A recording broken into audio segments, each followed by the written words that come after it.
1777 MS 40 CD 4172 MS 27 GS 8887।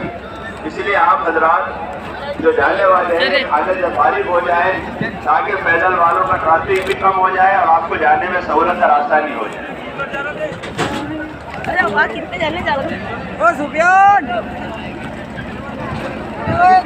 गिराते हो भाई, गिराते तुम पक्के में।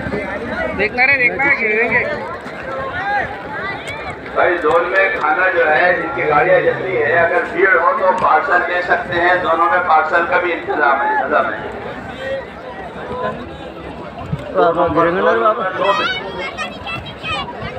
दोनों में है जमात में। भाई जितने जमात में जाने वाले हैं खाना खाने के बाद जमात में जाने वाले, चाहे उनकी तरतीब बनी हो या न बनी हो, और जो जमात है वो सब यहाँ आ जाए, ये मंडप में रहे। खाने के बाद फिर इनको उधर ले जाएंगे आरती मस्जिद में, लेकिन अभी तो यहाँ जमा हो जाए इस शहर के पास खाना खाने के बाद।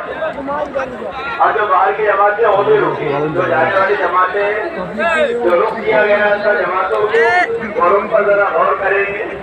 और आम आबाद से जो शहर के हैं इनसे गुजारिश है कि खाना वगैरह खाने के बाद